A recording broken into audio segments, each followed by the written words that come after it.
51 points. Mel on 42. Toby, of course, so there we are, 777, and he is relaxed. He's stretched out on the hammock, ready to go again. And it is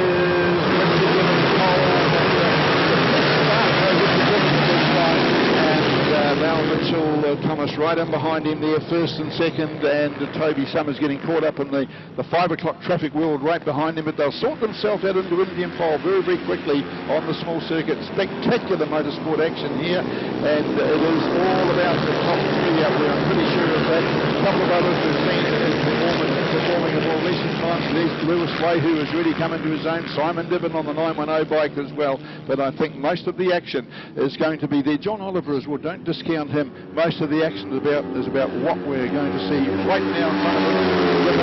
Mitchell Thomas and Toby Summers. Bit of a moment there for Richard Dibbon coming onto the front straight, just lost the back end momentarily. Still got the fastest lap in the first lap on a 38.57. Remember, that's off the flag ball, so yeah, it was off the flag ball, so he's pushing a bit, as is everyone else, but right peak lead leaders of Mel Mitchell Thomas there in second place. He had some good fun racing last weekend at Hampton Downs, and certainly come along here and doing the same. Toby Summers just got off the 600 a couple of races ago, and he's out there fighting for third place at the moment. Machine, followed by 427, that's Casey Bullock, Aidan Brown, Lewis Wahoo goes through, Ben Dalman falls through, followed by Simon Dillon, Richard Sloan, and James Clark round on the top 10. If you want to know the qualifying times, interesting enough, isn't it there? Richard Dibbon, Richie, 36.057. Mel Mitchell Thomas 36.507, and to Toby Summers 36.605. All of the 36s are beyond that. Everybody else is the 37s and the 38. It's nothing between them at all. But all of a sudden, what have we got now? This is huge.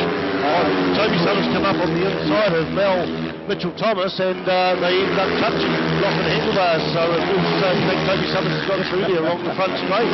So certainly. Oh, there's someone down there at about 4th place. Back there, lost the 4th or 5th place rider, and that could be Casey Bullock from number 427. They're up, they're okay. They just went round the infield, slid out of the way. The yellow flags come out straight away, so that's all good. Let's look out for the lead.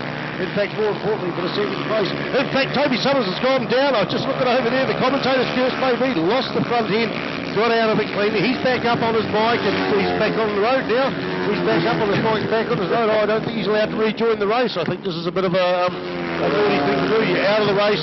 If you crash off, you're supposed to stay out of the race. So Toby Summers is... without a flight to SuzukiSeries? Yeah, it's like full road racing passes, and said clearly at rider's briefing, so that might be a little bit of a penalty for him. Went down. He's all right, but Mel Mitchell Thomas has gone back into second place. Richard Dimmon still a quick span on the track by about half a second, and now, of course, they're coming across back markers.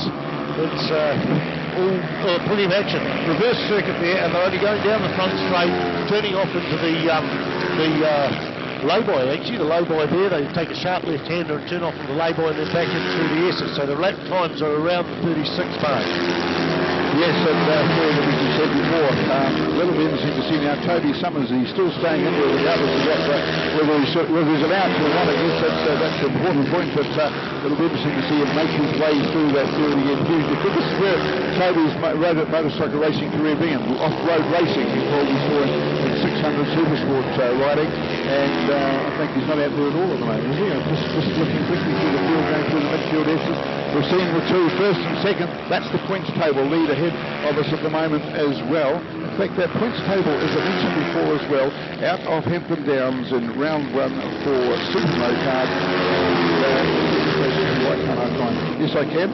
Toby, I mentioned, didn't I? Toby Summers on point 51, he's down. This will mean Richard Dibbon, so Mel Mitchell Thomas on 42 and Richard Dibbon on 6. The 6 points, the difference there. Will that change at the moment with Richie Dibbon at the moment? Because he is also hosting Mel Mitchell Thomas. They are... There's also a point for pole. There's a point for pole position as well. There is two. That's right. I think they're doing it with the New Zealand Road Racing Championships as well. So that could be New Zealand Superbike Championships. Yes, Superbike Championships. Old habits die hard, though. The interesting thing too, and we'll mention that in a minute as well, Jim Garvey sitting right alongside us, a bike falling over here at Manfield. and the guy getting up and continuing on and riding and not crawling into the pitch. That was a drama of Castrol 6-hour racing, Jim, and you were part of one of the big dramas there once upon a time. Neville Hicks was about 8 minutes towards the end, and he picked up the black flag come out. He looked across the other side, didn't see the black flag officially, and then he went through with his fingers on it. He didn't see it for about 3 or 4 He saw it. That's in the days of old. So Richie Dibben still has that lead, and it's a comfortable lead too, to be honest. It's 50, 60, 70 metres, whatever, and on the short 36-second track. It doesn't matter too much, but and all really part of that of the locking of the handlebars, as Spider described before, between himself and Toby Summers. Toby's still running out there. Seven received the black flag just then. Black flag, pull off, get off the track. He's obviously they were going to penalise him because of his right.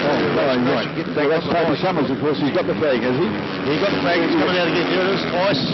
So, if they tell him to take his bike up and go home, he was looking the other way. Will this actually apply for the 600s as well? He's front runner. Well, I hope we got a little bit of officials. That's the most important thing to look at that there, and it's super motard stuff at the moment, right? I would have thought, like same as motocross, super motard, you're allowed to put your bike down and pick it up and carry on. But I suppose it's no. There was a good reason for that. That's right. That is a big lead, and obviously. The little 18-year-old Englishman who races supermotard professionally in Europe, and he is running in second place at the moment, but he might just scoot to the top of the point or equal on the points table. We'll have a check of the points when that's all over. Remember, this is halfway through the 2013 SuzukiSeries, the third race of 6 point-scoring races. Righto, we're looking at there's lots of boards being held out there, nothing in the way of flags yet, but we're going to get 14-lap race, going into lap 11, and Toby Summers got the black flag again. I think you've seen it, he's now slowing up. Yeah, and he would know too, Spider, he would know what the reason for it was. I suppose it's worth a go. I suppose if you have a quick off down there and on your bike quickly enough, you might be able to think nobody has seen it. Oh, a bit like Mike Tyson, ear biting. No one's going to see this, 21 million people watching. Exactly. Sorry, mate. I think that might have been what Neville Hiscott might have been thinking at the time as well then too, because that also happened to him down in Toyota. But I think I'm still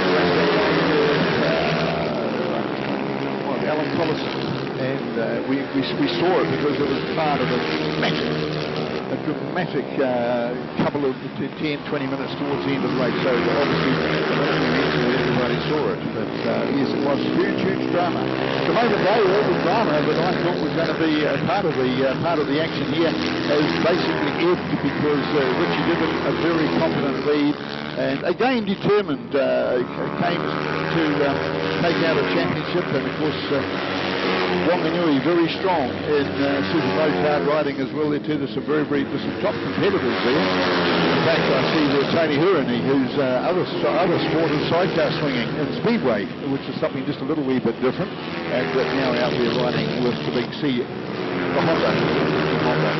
Black flag's out, lap 13, Richard Dibben is still a country mile ahead, but it's very hard to even pick where he is on the track.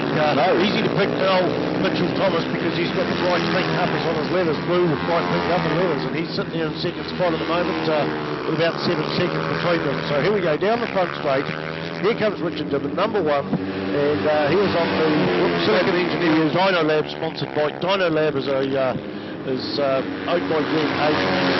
I've worked with him a bit, watched him tune bikes up, and a very clever man, very clever engineer. And if you have a look at some of these bikes out there, they've got starting to have single ports on the out, and they splay off into two exhaust pipes